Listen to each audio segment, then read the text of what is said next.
Jadi makan bersama, ya, buka bersama atau sahur bersama. Sebenarnya untuk materi tidak terlalu banyak, ini pengantar. Tapi tidak apa-apa, pada malam hari ini nanti globalnya saya sampaikan ya, begitu. Jadi mabit itu begitu.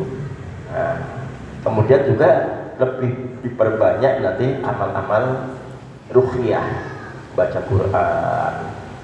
Ya, kalau kesel baca Quran ya zikir. Ya, zikir kan banyak. Ya, kalau Nabi nyamakan ya kalimatani khafifatani ala lisan, ya.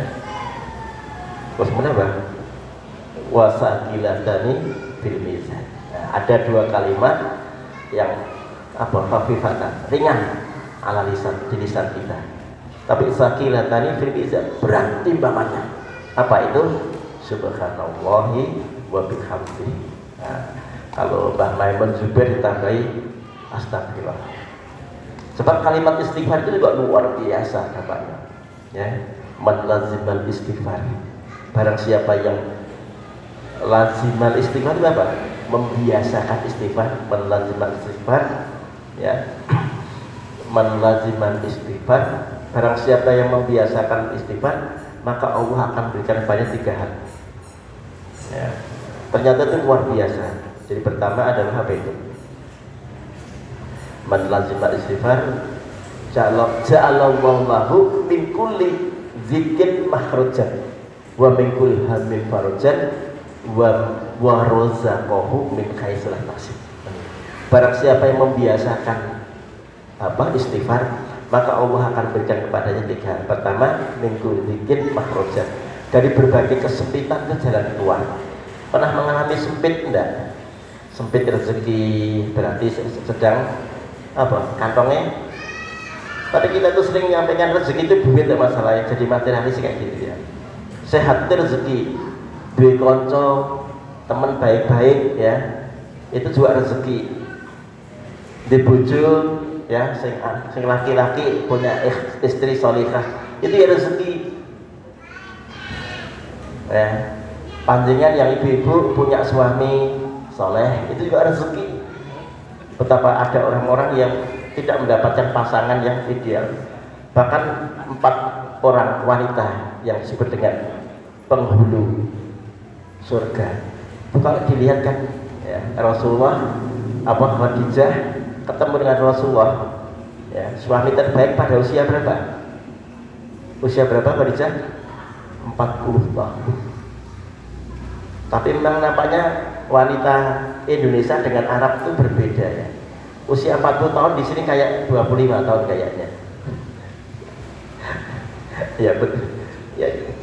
Jadi ya memang wanita-wanita Arab luar biasa, tapi juga mahal. Ya, kalau saya itu sering tadi sama Ustadz Hidayat Nur Wahid itu sering bersamai. Jadi kalau nikah dengan orang-orang wanita Arab itu maharnya kunci rumah. Ya, kunci rumah. Yang maksudnya ya kos-kos. Ya rumah dengan isinya dan fasilitasnya. Nah, gitu. Di sini kan seperangkat alat sholat sudah damai. Ya. Nah, gitu ya. Jadi mingkul dikit makhrajan, dari berbagai kesempitan itu jalan keluar. Wa mingkul hamid, dan dari berbagai keinginan makhrajan, Allah akan memenuhi. Pernah punya keinginan enggak? Lukman pernah punya keinginan enggak? Enggak pernah. Enggak punya. Oh, berarti punya banyak. Jadi makanya sampai Imam Syafi'i mengatakan, ketika kalian punya banyak keinginan, kalau misalnya mau ditulis, kita baca doa gitu ya, ya Allah, aku minta ini, sampai habis waktunya. Kata Imam Syafi'i, maka perbanyaklah istighfar, maka Allah akan berikan apa yang kalian butuhkan. Butuh dan pengen beda enggak? Butuh dan pengen beda enggak, Bu? Nek pengen dia bisa jadi dengan pengen wah piye carane duwe Land Cruiser apa Pajero Sport. Nek saya yang pernah datang ke bengkelnya, ke toko bannya Ustadz Ihsan, Pajero Sport harganya berapa banyak? Ternyata kanan kiri nggak kurang dari 5 juta itu. Nah Avanza kan 1,5 juta cukup. Ono rego ya ono rupa, ono biaya. Termasuk di bojo ayu ki ragane akeh jebule. Betul. Kadang-kadang para suami itu, gue pernah bilang gini, orang pernah nungokke kupon, orang pernah nggak pernah mendatangkan ke skincare macam-macam. Ya, nek saya gitu ya terima, tapi rupa-rupa mumi kayak ngono malah ora tau ngei. Ya begitulah. Nah gitu ya. Jadi mingkuli hamil faruja. Dari setiap keinginan, ya Allah akan berikan. Nah yang ketiga warazaqahu min haitsu la yahtasib, dan Allah akan berikan rezeki dari arah yang tidak disangka-sangka. Dari rezeki itu memperbanyak istighfar. Dalam kisahnya Imam Ahmad bin Hanbal itu luar biasa.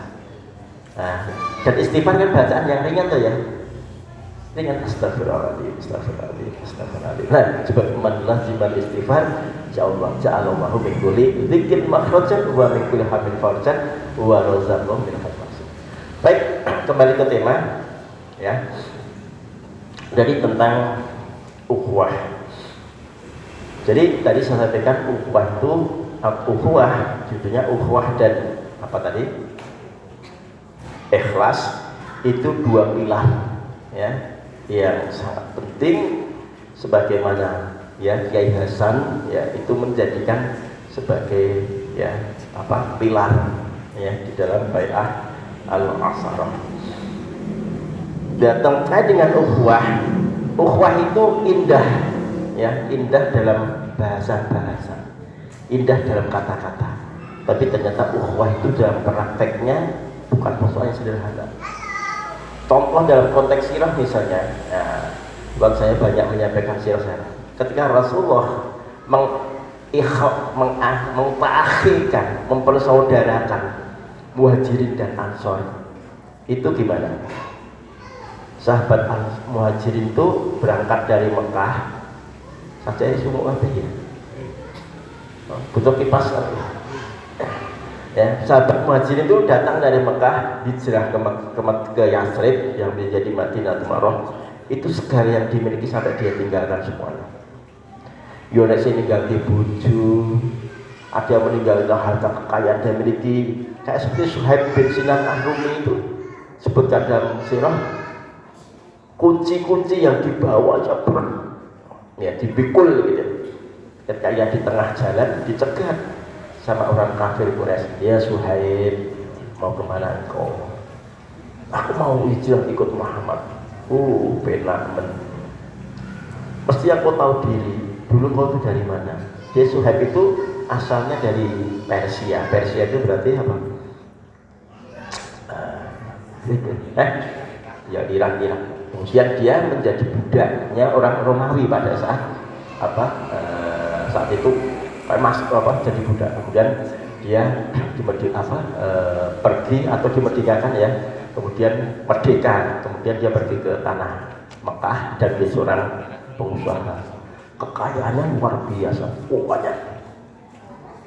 Nah, akhirnya kemudian ada nego, ya udah kalau gitu semua yang kau miliki ditinggal dan kau bebas ikut Muhammad. Betul. Jadi harta kekayaan dimiliki sebagai barter agar ia bisa bebas mengikuti Muhammad Rasulullah. Makanya sampai saat itu ya Rasulullah katakan, apa yang terjadi pada dirimu ya Suhaib, sehingga sampai ars ya itu berguncang. Oleh ars berguncang ini kan ya luar biasa. Karena apa? Ya apa yang dilakukan oleh siapa? Suhaib. Kekayaan yang dimiliki semua dipakai sebagai barter. Ya para sahabat datang hijrah pergi hijrah itu macam beda-beda. Kalau siapa Umar bin Khattab ya pedang itu saya terus bicara depan orang kafir, siapa yang pengen istrinya jadi janda, anaknya jadi yatim, silahkan cegat aku di jalan. Ya nggak ada yang berani sama Umar bin Khattab. Tapi bahwa faktanya banyak para sahabat yang hijrah mereka jadi miskin, harta kekayaan ditinggalkan. Nah, sebagai konsekuensi dari akhi persaudaraan tadi, ya siapa sahabat Ansor di Madinah sana yang menawarkan, ya tawarannya juga luar biasa. Aku punya rumah 2, silakan kamu pilih yang mana. Ada yang punya istri, saya punya istri 2, kamu pilih yang mana, nanti aku ceritakan. Sampai gitu Pak Ahmad Berseton. Jadi tawarannya berbagi. Jadi konsekuensi persaudaraan ternyata nggak ringan. Ya. Nah, tentu di sini bahwa itulah yang dilakukan Rasulullah Muhammad SAW. Apakah dalam konteks lembaga yang kita miliki ketika ta'akhi persaudaraan itu tidak ada, ya sulit sekali. Nah, kalau kita bicara tentang ta'akhi tadi persaudaraan, coba kita lihat di dalam Quran surah tadi yang saya baca, surat Al-Anfal ayat yang ke-63. Wa'allafa a'udzubillahi minasyaitonir rajim wa'allafa baina qulubihim lau anfaqta ma fil ardi jami'an ma allafa baina qulubihim walakinnahu allafa bainahum innahu azizun hakim. Wa'allafa baina qulubihim, dan yang bisa mentaklifkan, kata allafa itu berarti apa ya, mengikat. Betul bahasa Arab ini sing Ustaz bahasa Arab betul. Ustaz bahasa Arabnya Ustaz Danang ya. Allafa ya ta'allafu gitu ya, taklifan ya. Allafa berarti yang bisa mentaklifkan, mengikatkan ya, baina qulubikum, di antara hati-hati ya mereka. Lau anfaqta, nah ini kalau seandainya ya, lau anfaqta ma fil ardi jami'an, semua kekayaan yang ada di muka bumi ini dipakai untuk menginfakkan, membiayai ya persaudaraan atau ukhuwah tadi, karena diikatnya hati-hati mereka, kata Allah gimana? Ma'alafta baina qulubihim, tidak akan bisa, tidak akan mampu. Jadi faktor apa? Ukhuwah, faktor ikatan hati itu bukan karena materi. Maka mafhum mukhalafahnya yang saya pahami, ancaman terbesar dari sebuah ukhuwah itu adalah materi. Nek wis di antara kita saling kasak kusuk, sikat sikut soal masalah ghanimah, pembagian harta. Pembagian apa ya? Ghanimah. Ghanimah itu apa? Rampasan. Nah, itu bukan rampasan perang, tapi ya, pembagian tentang apa ya, yang didapatkan. Itu sudah saling kasak kusuk dan sebagainya itu. Kalau kita kembali pada dalam konteks sirah, para sahabat dulu pernah juga berebut tentang ghanimah. Makanya turun Quran surah apa? Al-Anfal ya, ayat yang pertama itu kan sebagai sebuah kabar ketika para sahabat mulai kasak kusuk, wah rampasan perang, ada kuda, ada onta, ada logistik yang luar biasa. Siapa? Untuk siapa? Wah, masing-masing merasa ya caper, cari perhatian di depan Rasulullah dan sebagainya. Tapi kemudian oleh Allah SWT melalui lisan Rasul sampaikan ya, yas'alunaka 'anil anfal qulil anfalu lillahi wa rasul fattaqullaha wa aslihu dzata bainakum wa atiullaha la'allakum tuflihun. Itu sangat luar biasa. Bahkan salah seorang penulis tafsir fi Dilalil Quran, siapa? Said Qutb, itu sampai berkomentar ya, merinding apa? Bergidik apa? Bulu kuduk. Bagaimana mungkin mereka berebut soal masalah ghanimah, soal harta kekayaan, padahal sahabat-sahabat Muhajir itu dulu meninggalkan apa yang mereka miliki di Mekah, untuk membela agama ini. Demikian juga para sahabat Ansor, mereka berbagi kekayaan, ya, berbagi kenikmatan. Tapi ketika kemudian mereka ketemu dengan ghanimah rampasan perang, mereka kasak kusuk. Tapi mereka adalah khairul dan sebaik-baik generasi. Maka ketika kemudian disampaikan bahwa al-anfalu lillahi wa rasul, bahwa rampasan perang itu milik Allah dan Rasulnya, dan juga yang membaginya Allah dan Rasulnya, mereka kemudian sami'na wa ata'na. Itu bedanya. Mereka generasi terbaik, khairul qurun, sebaik-baik generasi. Maka kemudian dipesankan di ayat itu ya, fattaqullaha wa aslihu dzata bainikum. Bertakwalah kalian. Wa aslihu dan perbaikilah hubungan di antara kalian. La'allakum apa? Tuflihun itu apa? Yas'alunaka 'anil anfal qul anfalillahi wa rasul fattaqullaha wa aslihu dzata bainikum wa atii'ullaha wa rasulahu in kuntum, jika ada orang beriman. Nah gitu, bukan, tapi jika ada orang beriman. Nah, jadi dalam konteks sirahnya pun tentang ukhuwah itu Rasul, ya, tadi berhasil sukses, tapi juga ujian-ujiannya luar biasa. Nah, makanya saya sampai jam berapa ya? Jam 9, kelamaan ya jam 9. Makanya gini, berpijak pada tadi Quran surah Al-Anfal ayat yang 63 tadi, ancaman ukhuwah terbesar itu adalah juga materi. Ketika kita merasa pembagian kue perjuangan yang tidak merata, ya kan ya. Ada yang di lembaga ini mungkin merasa, wah saya kan orang awam, kok yo. Oh lagi belum nanti di perjuangan dalam konteks dakwah ya. Ketika jamaah sudah masuk ke, jadi begini, termasuk yang main saya sampaikan kepada teman-teman. Oh ya ini saya itu diminta sama Mbah Yai Arjun juga bina Ustadz Wadi di Arafah sana. Saya ceritakan tentang kenapa sih lembaga kayak ini didirikan itu. Dan juga saya tadi kalau Sabtu saya di Abidin sana, Abidin. Ya pada minta, selagi Cisah ya Ustadz Khalidnya. Jadi lembaga kayak gini itu didirikan sebagai bagian dari tuntutan dari peluasan dakwah. Pada awal-awal dakwah dulu Mbah Yai Arju, saya gitu ya. Dulu awal itu di Boyolali itu ya saya, Mbah Yai Arju sama Boyolali sana. Bertiga itu satu upaya yang kedua dari Solo sana dulu. Gitu. Mulai bahaya itu yang Boyolali ngedekin nama dulu Wasip, tidak dikenal sama sekali.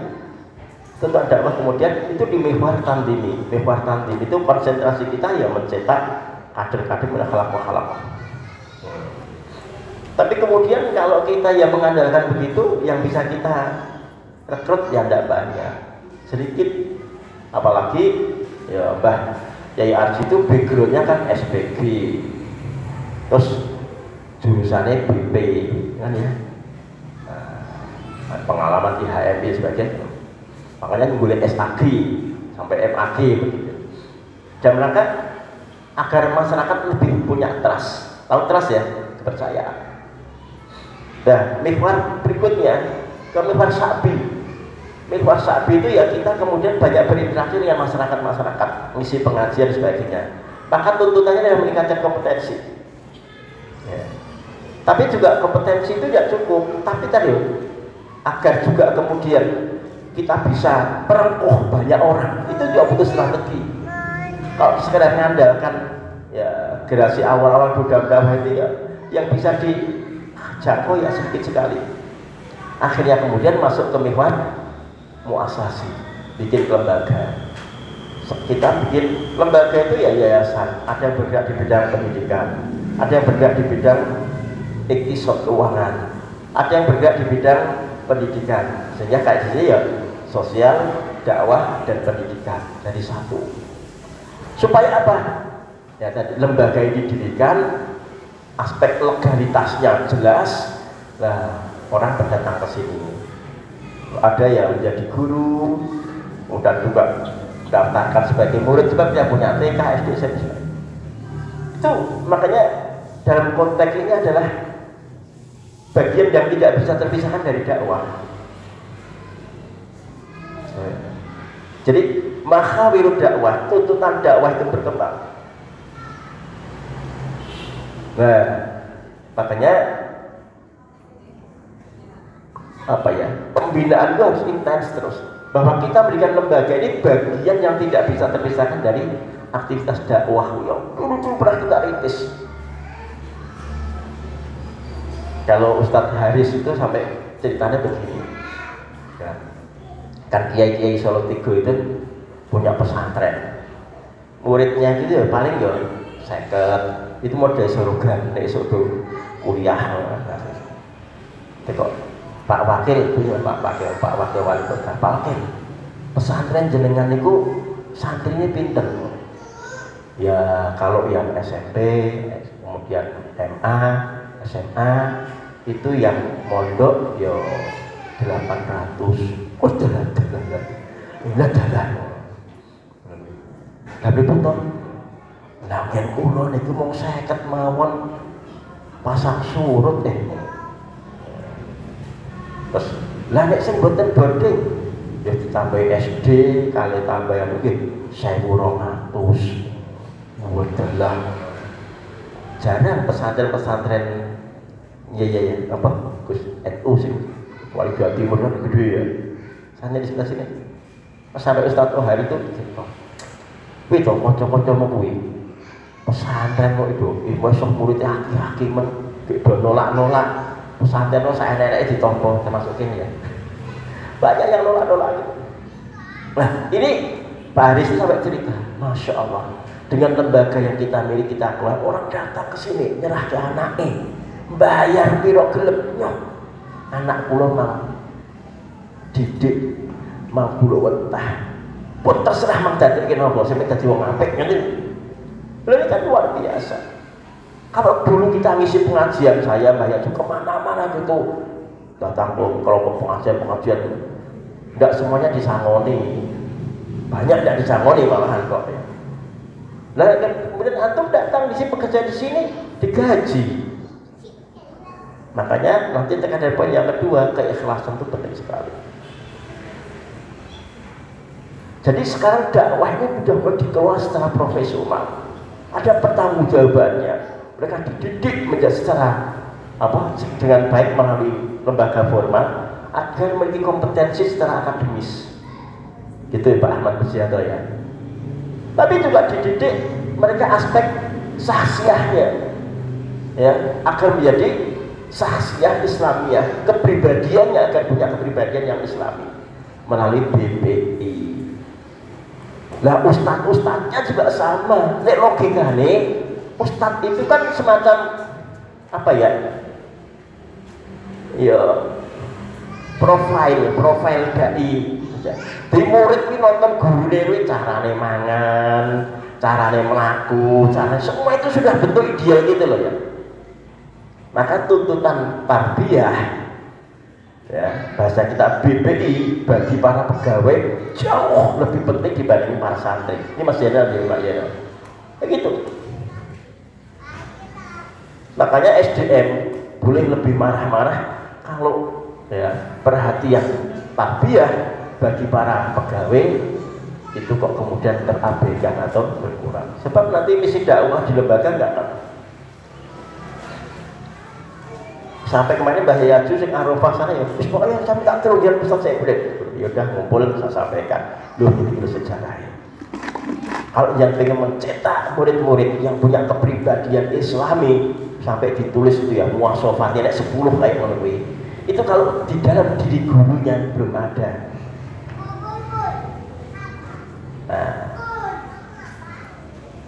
Nah, makanya mabit ini menjadi salah satu sarana dalam rangka ya agar tentu target-target tidak target itu bisa tercapai. Nah tadi balik ya ke mana ancaman ukhuwah.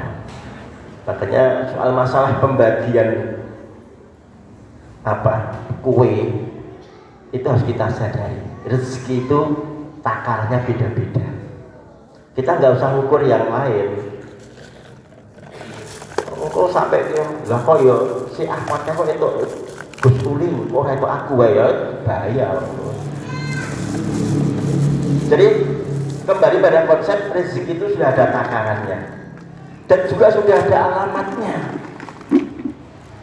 Sudah ada alamatnya. Khawatir kalau kemudian kita nanti soal masalah pembagian kue rezeki ini ya ada ketidakikhlasan pada diri kita, ya kemudian kita akan menggugat ya, dan dapat bukan Allah. Radin Gusti Allah. Aku sing istri wae nang poso koyo ngene iki koyo ngene. Nek petasi dibuka yayasan sih. Oh, yayasan ora pengertian kok. Oh, aku nang kene wis 20 tahun. Mosok aku koyo ngene wae. Nah, suwe-suwe sama bukan Allah. Jadi sadar aja. Justru ketika kita ini dalam pandangan para ulama salaf, ketika kita memang jatah rezekinya itu kecil, itu yo pertanggungjawabannya sederhana. Gus Uli datang ke A3 atau ke AHM ini, sak troli dikebaki, atau bahkan 3 troli ya. Begitu nanti pintu kasirnya kan sing noto 1, 2, 3 troli wakeh, hitungannya wakeh, ya ndak? Dompetnya tidak kandel, yang tahu ATM isinya akeh ora cukup. Ini pertemuan berat. Tapi bagi mereka sih datang ke A3 atau AHM mau tuku sabun atau tuku sampo ya, atau saya atau langit biasanya datang Mas Safi, Mas coba ini kan? Iya cepet toh ya hisapnya cepet. Bahkan kalau kita itu berhadapan dengan kadang-kala kembalikan saja, kita mendapatkan sedikit itu hisapnya ya cepet. Jadi kaya lagi Abdurrahman bin Auf. Nah, masing-masing ada takaran. Dan bagi kita tentu husnul dan billah husnul dan bahagia berbaik sangka dari Allah. Ketika Allah memberikan yang demikian itu kan terbaik buat kita. Itu kira-kira tentang ukhuwah ya. Jadi dasarnya tentang adalah iman dalam konteks iman dan disampaikan. Tinggal kita mengambil pelajaran ya. Dan Rasulullah adalah sebaik-baik ya orang yang mengamat besar tentang ta'akhir dan mempersaudarakan sahabat dan tidak sahabat. Poin kedua tentang apa ini? Ikhlas. Iya. Apa dia? Ikhlas adalah salah satu di antara pilar ibadah. Syarat ibadah itu kan ada 2. Pertama, ikhlas lillah ta'ala. Yang kedua, sesuai dengan kaifiah ta'ala. Nah, kalau kita merasakan bahwa apa yang kita lakukan dan kehidupan semua adalah bagian dari ibadah, ya tentu saja ikhlas. Jadi cara ikhlas lain pasti butuh amal gitu ya. Jangan ikhlas lain pasti dia butuh mulan misalnya.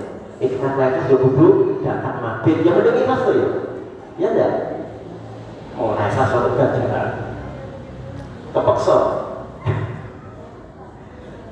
Jadi ikhlas itu salah satu pilar. Nah, kalau kita mendudukkan bahwa setiap yang kita lakukan di lembaga ini, kalau lembaga ini hadir karena dakwah, maka apa yang dia lakukan di sini bagian dari dakwah. Dengan isi BP itu dakwah. Jadi kalau jujur saya sampaikan ya, dengan yang BPI di sini, yang jadi pembina, pembimbing ataupun juga peserta, sudah sangat enak jadi di lembaga sini. Karena apa? Ya paling tidak ngumpul. Kalau yang di luar sana kan jauh-jauh. Tanyain kayak si Bu Swatun ini, Bugis Bataknya kok aduh. Dulu saya Mbah Yai Aju itu Solo mana dulu, tak pernah sak Solo Raya. Jauh. Saya dapat kita lagi dari teman saya yang di mana? Di Batam. Ini dari Batam. Batam itu dikelola dari Pekanbaru. Kalau Likok mesti mabit, sebab tidak mungkin pulang lagi. Saya punya teman juga di tempat sana, dan kuliah di IKIP Jakarta, terus penugasan di di Riau, Pekanbagan Bengkulu, cerita. Saya kalau datang itu naik speedboat 3 jam perjalanan. PP berarti 6 jam. Habis ini ditindak cara Ustaz Cahyadi Karyawan. Lu kan bocah kursi bisa timur sana. Sana jauh-jauh banget. Perjuangannya luar biasa. Nah kalau kesini kan cuma ada di sekitar lembaga yang enak ngurus orang angkat ya saudaranya. Oh iya. Saya termasuk yang mau marah sebenarnya nonton itu presensi yang dibuat Ustaz Ridwan. Siapa ayo? Koyoknya itu iya. Besok mau tak sampaikan waktu subuh sampaikan. Apa yang bisa kita tawarkan pada orang lain? Kalau hal-hal yang sangat jelas-jelasnya kita jauh dari istilahnya yang semestinya. Dan tadi balik ya tentang apa tadi keikhlasan. Nah kalau kita bicara tentang ikhlas, sangat terkait dengan ma'rifah kita dengan Allah. Makanya ada konsep tentang al-usul asal-asal. 3 hal pokok yang harus dipahami seorang muslim. Pertama ma'rifatullah, yang kedua ma'rifatul Islam, yang ketiga ma'rifatul Rasul. Ma'rifatullah itu akan sampai kepada hak Allah dari kita itu apa? Hak Allah. Maka di materi-materi dulu yang kami dia itu ada ma'rifatullah. Ya, Allah sebagai ilahun, Allah sebagai Rabbun, Allah sebagai Malikun. Nah itu masing-masing punya hak dari kita. Konsepsi tentang ma'rifatullah. Maka sampai bahasanya siapa? Sayyidina Abu Bakar itu mengatakan araftu Rabbi bi Rabbi. Walau ma'araftu Rabbi bi Rabbi ma'araftu Rabbi. Aku itu mengenal Rabbu dengan cara bagaimana Rabbu memperkenalkan dirinya. Seandainya aku mengenal Rabbu bukan dengan cara bagaimana Rabbu memperkenalkan dirinya, ma'araftu Rabbi, aku gak akan ma'rifah dengan Allah. Nah makanya belajar terus ya. Dan sebuah keberuntungan kita di lembaga ini, iman kita, pemahaman kita sebenarnya dipacu. Hampir semua sekarang lembaga-lembaga itu melakukan hal yang sama, hanya pun konsepnya agak sedikit berbeda.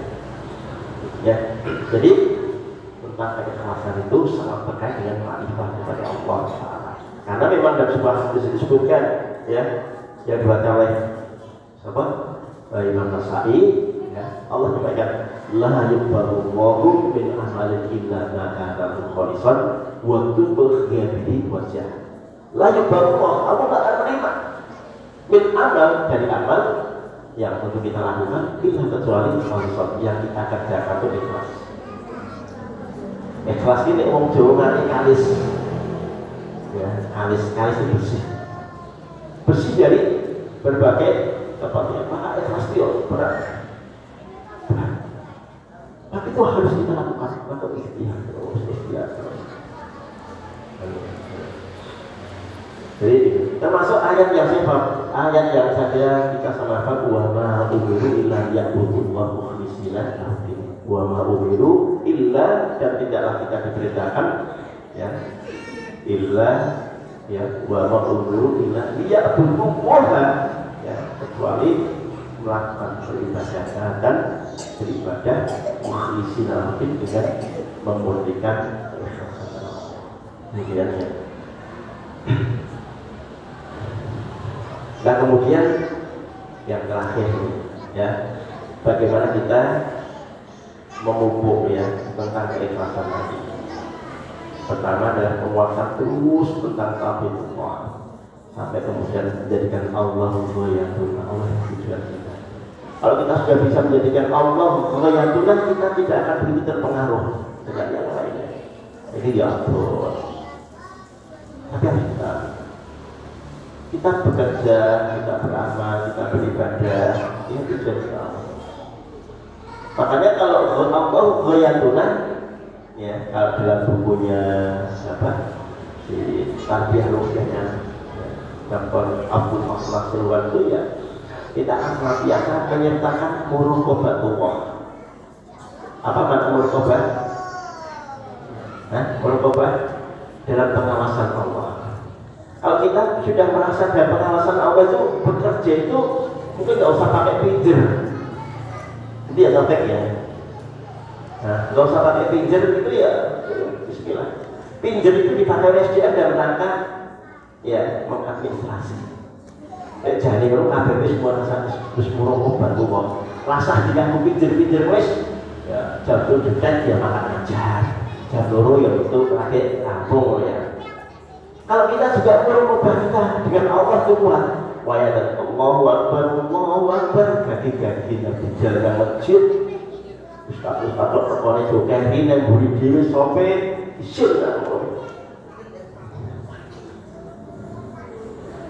Boleh ditonton karo wali murid, wali murid bisa dihendaki. Ustaz dia rasa contoh sebenarnya dalam dakwah itu sederhana keteladanan.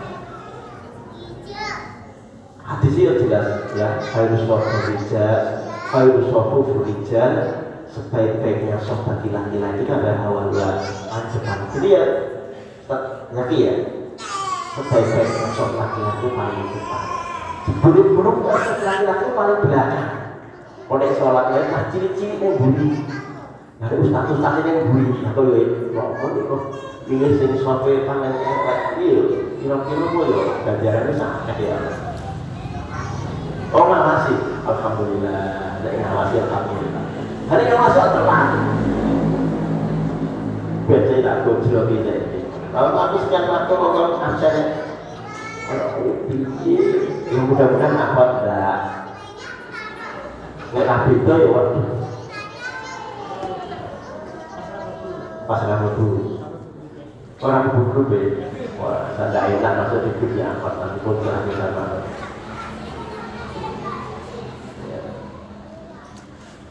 Sekarang saya itu cerita sama istri jagoan. Iya. Boleh fenomena. Dulu itu kalau jujur saja bukan apa-apa. Sebab mengambil tanggung jawab. Jadi di masjid tempat saya kan masjid gede. Sing ada isi sifat. Ada as-salatu orang semulai mungkin ya karena orang nggak bisa mengucapkan as-salatu khairul jannah. Jangan berbicara dan lawan belakang. Berarti baru saat ini subuh sih ada pulau. Ya setiap minggu saya ada. Itu kan nanti ya mulai mempersiapkan bentuk dari masa masjid, PPA, gitu ya mulai. Ternyata besok sudah mengorganisir.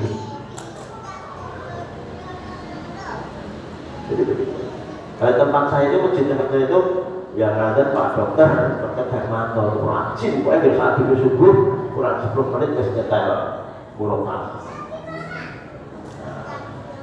Pak yang kedua asar subuh beliau disiplin. Ini Pak Dokter disiplin.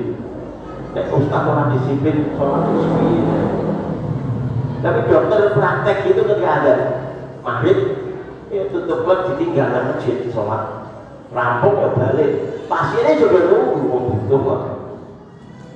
Api. Nisa ya ono, tinggal masjid sholat, balik. Dan setiap hari hanya masang 50 nomor. Muncul di orang nomor. Berkahnya saya itu luar biasa. Nah, orang tuh kalau sholatnya beres, lihatnya beres. Kayak sholatnya beres, lihatnya beres. Iya, Mas Jalan ya. Sholatnya beres, lihatnya beres semua guys. Itu rumusnya itu. Nah, makanya. Jadi kembali tadi, apa poin yang diberi tentang apa tadi? Nah, Allah SWT jadikan Allah sebagai tujuan setiap amal kita. Kalau Ustaz biasa sering nyanyi apa? Suatu harfa. Allah Rasulullah SAW itu mau semangat biasa. Yang terakhir adalah belajar dari Rasul dan juga para sahabat dan sahabat salafus saleh bagaimana mereka berjuang dalam ekonomi. Jadi kalau kita itu apa ya, agar kita senantiasa bisa ikhlas itu, cobalah. Sekarang kita itu kan beribadah di lembaga ini masih dapat kompensasi secara materi. kita.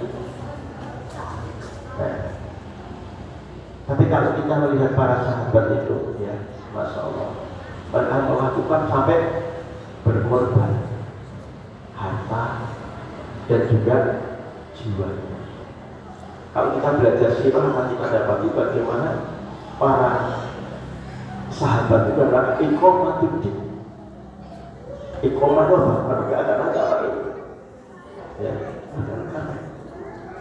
kalau tadi saya ceritakan ya, ketika mereka harus hijrah dari Mekah, awalnya ke Habasyah, Mekah ke Taif, sampai dari Mekah ke mana?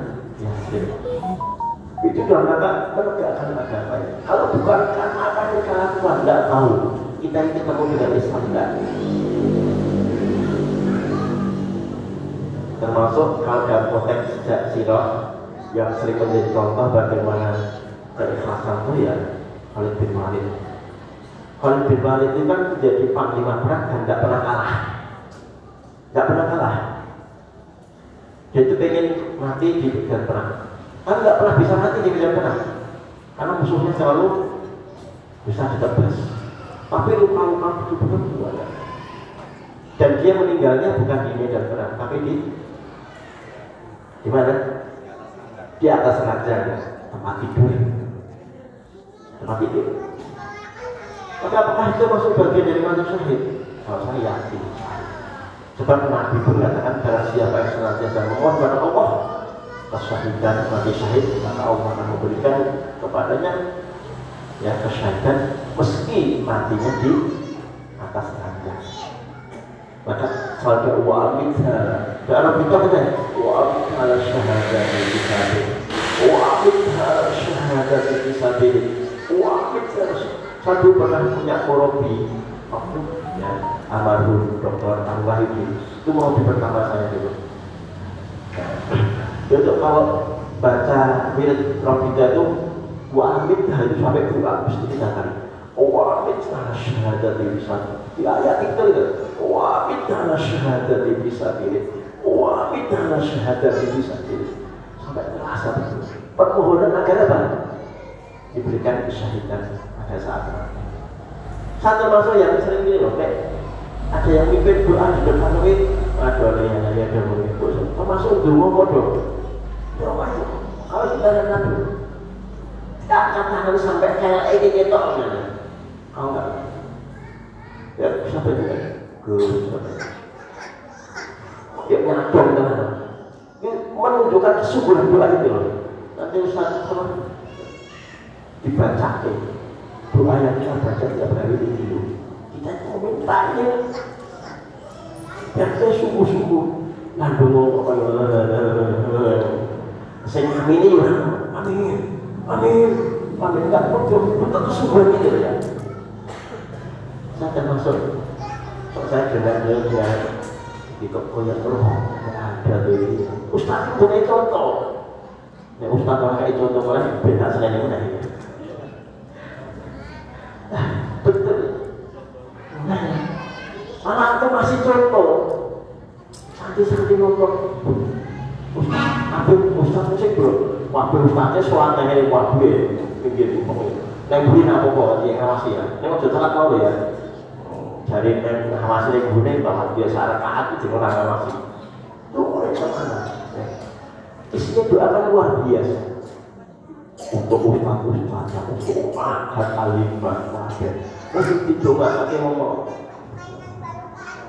ini anak-anak yang baca bagus ampun ngomong itu ya Rasul aku yang ngomong pipit tahlil ini tak bersih paling sedek gitu aku Muhammadiyah ngomong dari orang Muhammad dulu ya tapi ya tidak apa-apa ya gimana kita berada ya kalau pipit tahlil yang itu jadi bukan di rumah saya, Pak komplek, gitu kan panggilnya saya itu Ustaz semua, tapi udah tidak pernah Ustaz, aku SSI ya. Tapi ya cuma karena saya itu naik kono skripsi, saya urusan agama itu Ustaz. Bagaimana pesantren gue ya. Dan intinya gitu ya, Masya Allah. Khalid bin Walid tadi ya, ketika dia copet dari panglima, bayangkan selama jadi panglima perang nggak pernah kalah. Bahkan pada saat Umar bin Khattab jadi khalifah, ya, yang memporak-porandakan Persia siapa? Umar bin Khattab. Sampai boleh kalau kita baca kisahnya kan satu bayang gitu. Yang pernah datang umroh haji sana nonton Jazirah Arab di sini padang waktu kayak gitu. Masya Allah. Khalifah dicopot dari panggilan. Ketika ditanya sama orang gimana?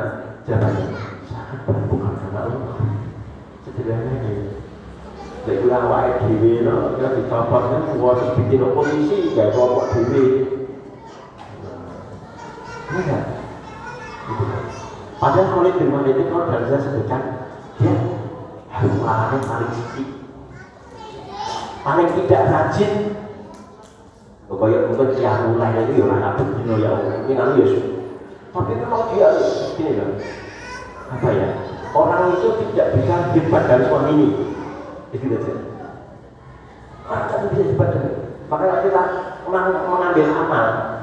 Amal itu ya biasanya amal itu utama istimewa. Itu salah satu amal ahli surga. Amal yang utama itu amal sederhana, tapi dia istiqomah. Bila abah misalnya, dia punya amal istimewa. Jika sampai ketika dia masih di dunia saja, rompahnya seharusnya suatu amal istimewa. Nah, mari kita punya amal istimewa apa? Ada ustaz ya, amalnya kabeh kudu istimewa maksudnya.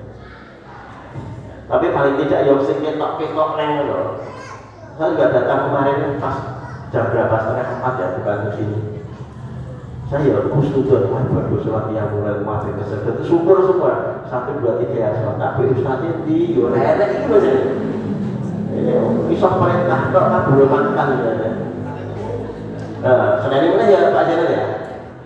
Yang dia tuh, kabur makan indah boy antakuru malapan. Nanti dengan upah dibahas ini, taksir ini ya. Kabur makan. Ya nek ngakon, kadang-kadang ayo bangun dikawal yang dulu ini ya Allahu Akbar. Rapopo orang rakaat berarti terus ustadnya orang panggilnya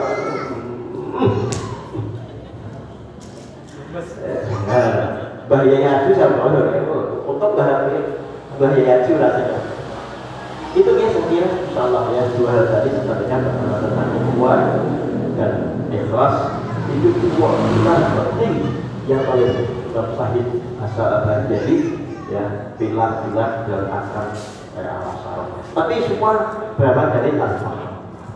Apa itu buku, apa itu ikhlas, apa pahamnya. Kita kasih dalam tataran kognitifnya dan dalam tataran kemudian apa prakteknya, tarbiyahnya yang mari kita kita coba di dalam keluarga kita ini, di upah kita, dialog kita, kemudian juga di tim-tim ujung kita dan sebagainya. Ini saya kira yang disampaikan Pak Kapolres Pak Evian ngawur itu kita turun ya.